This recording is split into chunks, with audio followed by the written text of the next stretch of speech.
સામાજિક ભાષા વિજ્ઞાનનો ત્રીજો મુદ્દો, સામાજિક સંદર્ભ અને ભાષા ભેદ. ભાષા વિષમધર્મી હોવાનો સૌથી મોટો પુરાવો એમાં પ્રવર્તતા ભાષા ભેદ છે. મેં તમને સમધર્મી અને વિષમધર્મી શું એ સમજાવ્યું. ભાષિક વિકલ્પના ભેદ એટલે કે લિંગ્વિસ્ટિક વેરિએશન એટલે જુદા જુદા સામાજિક સંદર્ભમાં અલગ અલગ રૂપે પ્રવર્તતા તત્વો. દાખલા તરીકે ગુજરાતી ભાષાનો દાખલો લો તો કોઈ એવું પૂછે કે કેટલો વખત થયો છે, કોઈ એવું પૂછે શું સમય થયો છે, કોઈ એવું પૂછે શું ટાઈમ થયો છે, અને કોઈ એવું પણ પૂછે કેટલા વાગ્યા છે.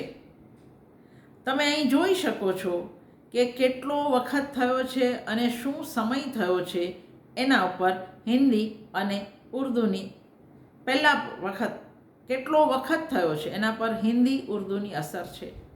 શું સમય થયો છે એ ગુજરાતી વાતાવરણ છે. શું ટાઈમ થયો છે અંગ્રેજીની અસર દેખાડે છે. કેટલા વાગ્યા છે તો સરેરાશ ગુજરાતી ભાવક એ ઉપયોગ કરે છે. અને છતાંય ચારેય વિધાનો વપરાય તો છે. ભાષા અને વિકલ્પન કહેવાય. તમે કયું વિધાન પસંદ કરો છો. ભાષા વિકલ્પને જ્યારે સામાજિક સંદર્ભમાં તપાસવામાં આવે છે ત્યારે તેમાંના વિષમધર્મી સ્વરૂપમાં એક પ્રકારની વ્યવસ્થા અને નિયમબદ્ધતા જોવા મળે છે. ગુજરાતી ભાષામાં બીજો પુરુષ એકવચન માટે ક્યારેક તું, ક્યારેક તમે અને કેટલાક કિસ્સામાં આપનો ઉપયોગ થાય છે. આ શબ્દ પ્રયોગના સંદર્ભે તપાસીએ તો તેમાં શ્રોતાની સામાજિક આર્થિક સ્થિતિ, એની ઉંમર અને વક્તા શ્રોતા વચ્ચેના સંબંધનો પણ ખ્યાલ આવી શકે. આના પરથી ખ્યાલ આવે કે માત્ર ભાષાનું વ્યાકરણ શીખવાથી વાત પૂરી થઈ જતી નથી. યોગ્ય સામાજિક સંદર્ભમાં યોગ્ય ભાષા પ્રયોગની જાણકારી પણ એટલી જ મહત્ત્વની છે. તમે પટ્ટાવાળાને તું કહેશો, તમે તમારા કલીગને તમે કહેશો, પણ તમે તમારા ઉપરીને આપ કહેશો. તો આ સામાજિક હોદ્દો સૂચવે છે, પરિસ્થિતિ સૂચવે છે. એ વ્યાકરણનો વિષય નથી, એ સમાજનો વિષય થઈ ગયો. તો યોગ્ય સામાજિક સંદર્ભમાં યોગ્ય ભાષા પ્રયોગની જાણકારી અતિશય મહત્ત્વની છે.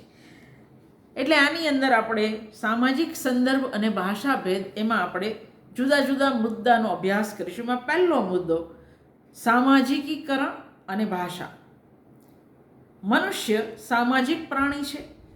એનું વ્યક્તિત્વ, ચિંતન, જીવન મૂલ્યો તથા તેનો વ્યવહાર તેના સામાજિક પરિપ્રેક્ષ્યને અનુરૂપ જ હોય. સમાજનું નિર્માણ પણ મનુષ્ય વચ્ચે સ્થપાયેલા સંબંધો થકી થાય છે. મનુષ્ય અને સમાજને જોડવાનું કામ ભાષા કરે છે. ભાષાના માધ્યમથી જ વ્યક્તિ સમાજ અને સંસ્કૃતિને અપનાવે છે અને પરિણામે સમાજ સાથે સંકળાય છે. વ્યક્તિ અને સમાજના જોડાણની આ પ્રક્રિયાને સામાજિકીકરણ એટલે કે સોશિયલાઇઝેશન કહે છે. સામાજિકીકરણના પ્રભાવને કારણે વ્યક્તિ એક વિશિષ્ટ દિશામાં, વિશિષ્ટ રીતે ભાષાકીય અને સામાજિક વ્યવહાર કરે છે. બેઝિલ બર્નસ્ટાઇન, બેઝિલ બર્ન ન પર રેફ અને સ્ટાઇન સ અર્ધો, બેઝિલ બર્નસ્ટાઇન નામના બ્રિટિશ સમાજશાસ્ત્રીએ આ દિશામાં કરેલું કાર્ય મહત્ત્વનું છે. એમણે લંડનના મધ્યમ વર્ગના અને નિમ્ન વર્ગના બાળકોની ભાષામાં વાક્ય સંરચના અને અર્થના સ્તરો જોવા મળતા ભેદોનું સમાજ ભાષા વૈજ્ઞાનિક અધ્યયન કર્યું. ક્લાસ, કોડ્સ એન્ડ કંટ્રોલ 1974 આ શીર્ષકથી ક્લાસ, કોડ્સ અને કંટ્રોલ. ભાષામાં લંડનના મધ્યમ વર્ગના અને નિમ્ન વર્ગના બાળકોની ભાષામાં વાક્ય સંરચના અને અર્થના સ્તરે જોવા મળતા ભાષા ભેદોનું સમાજ ભાષા વૈજ્ઞાનિક અધ્યયન કર્યું. એમણે ભાષાની પ્રતિકાત્મક વ્યવસ્થા તથા સામાજિક વ્યવસ્થાના આંતર સંબંધોનો અભ્યાસ કર્યો. બર્નસ્ટાઇન જે પ્રતિકાત્મક વ્યવસ્થાની વાત કરે છે તે ભાષા નહીં પણ વાણીની પ્રતીક વ્યવસ્થાની વાત છે. ચોમ્સ્કીના ભાષા ક્ષમતા અને ભાષા પ્રયોગના દ્વૈતને પડકારતા બર્નસ્ટાઇન કહે છે કે ચોમ્સ્કીના મત અનુસાર આ બંને વિભાવો અલગ અલગ બાબતો છે. ભાષા ક્ષમતા એ કોઈ પણ ભાષાની નિયમ વ્યવસ્થાનું અંતર્નિહિત જ્ઞાન છે. એ સંદર્ભ મુક્ત હોવા ઉપરાંત ભાષાની આદર્શ સ્થિતિનો સંકેત કરે છે. બીજી બાજુ ભાષા પ્રયોગ એ અંતર્નિહિત જ્ઞાનનો સામાજિક પ્રયોગ છે. ભાષા એ અંદર પડેલી છે, પણ તમે જ્યારે બોલો છો પ્રયોગ, ત્યારે એ જે અમૂર્ત હતું એ મૂર્ત થાય છે. એટલે ભાષાનો પ્રયોગ થાય ત્યારે એ સામાજિક પ્રયોગ છે. એ સામાજિક સંદર્ભથી મુક્ત નથી. ભાષા ક્ષમતાના અભ્યાસ પર ભાર મૂકવાથી ભાષા વૈજ્ઞાનિક નિયમો અને સામાજિક નિયમો વચ્ચેનો સંબંધ એક બાજુ રહી જાય છે. આ બાબતે બર્નસ્ટાઇન ચોમ્સ્કીથી જુદા પડે છે. એમના મત મુજબ વ્યાકરણના તત્વોને સમજવા માટે ભાષાવિદ જે ભાષાનો ઉપયોગ કરે છે તે અનેક વાક પ્રતીકો એટલે કે સ્પીચ કોડની બનેલી છે. અને આ વાક પ્રતીકો સંદર્ભ સાપેક્ષ હોય છે, નિરપેક્ષ નહીં. આમ ભાષા નિયમોનો એક સેટ છે અને તેમાં બધા જ વાક પ્રતીકોનો સમાવેશ થાય છે. પરંતુ ક્યારે કયા વાક પ્રતીકનો ઉપયોગ કરવો એનો નિર્ણય સંસ્કૃતિ અને સમાજ દ્વારા લેવાય છે, વ્યક્તિ દ્વારા નહીં. સામાજિકીકરણની પ્રક્રિયાના મુખ્ય 4 ઉદ્ગમ સ્થળ છે. સામાજિકીકરણ એટલે કે ભાષાના સામાજિકીકરણની પ્રક્રિયાના મુખ્ય 4 સ્થળ છે. અને મારા તમારા સામાજિકીકરણના મુખ્ય 4 સ્થળ છે. પરિવાર એટલે કે કુટુંબ, સમવયસ્ક વર્ગ તમારા મિત્રો, શાળા અને આજીવિકા માટેનું કામ. આ ચારેય પરિબળ એકબીજા સાથે સંકળાયેલા છે. પરિવારના સભ્યોની એકબીજા સાથે જોડાવાની પ્રક્રિયા જ સામાજિક વર્ગ સોશિયલ ક્લાસની વિભાવનાના મૂળમાં છે. સમાજના સભ્યો જેટલી રીતે પોતાના પરિવાર અને પરિચિતો સાથે જોડાયેલા હશે, સમાજ એટલા જ વર્ગોમાં વહેંચાયેલો હશે. સામાજિક વ્યવહાર સિવાય ભાષાકીય વ્યવહારના સ્તરે પણ આ વર્ગોમાં અંતર જોવા મળે છે. ભાષાગત અંતરના મૂળમાં અર્થનું અંતર છે. અલગ અલગ વર્ગોમાં અર્થનું અલગ અલગ રૂપ હોય છે. અર્થની આ ખાસિયત જ વર્ગ વિશેષની ભાષાને વિશિષ્ટતા આપે છે. આ જ કારણે એક અભિવ્યક્તિ માટે મધ્યમ વર્ગની વ્યક્તિ જે શબ્દ પસંદ કરે છે તે નિમ્ન કે ઉચ્ચ વર્ગની વ્યક્તિથી જુદો હશે.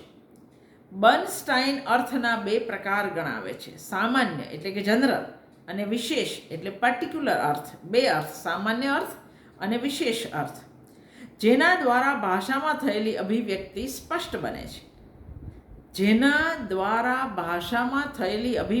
સ્પષ્ટ બને છે. તે સામાન્ય અર્થ. આ અર્થ સંદર્ભયુક્ત હોય.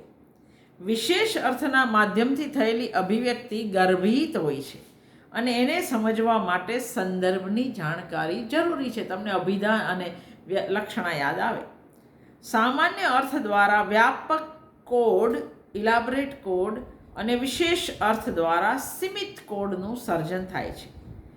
બર્નસ્ટાઇનના કહેવા મુજબ સીમિત કોડનો ઉપયોગ સમાજનો નિમ્ન વર્ગ કરે છે, જ્યારે વ્યાપક કોડનો ઉપયોગ મધ્યમ કે ઉચ્ચ વર્ગમાં થાય છે.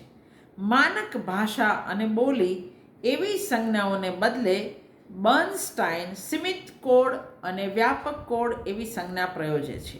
આ સંજ્ઞાઓ અંગે ઘણાએ એવી ગેરસમજ કરી કે સીમિત કોડ એટલે મર્યાદિત શબ્દભંડોળ અને વ્યાપક કોડ એટલે અલંકારિક ભાષા, પણ બર્નસ્ટાઇનને એવો અર્થ અભિપ્રેત નહોતો. આની અંદર બીજો મુદ્દો સામાજિકીકરણ અને ભાષા સાંસ્કૃતિક પછાતપણું. પાશ્ચાત્ય સમાજમાં મધ્યમ વર્ગનું જ પ્રભુત્વ છે અને વ્યાપક કોડનો ઉપયોગ આ જ વર્ગ કરતો હોવાથી તે વધુ પ્રતિષ્ઠિત માનવામાં આવે એ સ્વાભાવિક છે. આ જ કારણે બર્નસ્ટાઇન એવું તારણ કાઢે છે કે નિમ્ન વર્ગના બાળકોની વ્યાપક કોડ પ્રયોજવા અંગેની અશક્તિ તેમના સાંસ્કૃતિક અને ભાષાકીય પછાતપણાની સૂચક બની જાય છે. મધ્યમ વર્ગ અને નિમ્ન વર્ગના બાળકોના સામાજિકીકરણની પ્રક્રિયા ઘણી જુદી છે.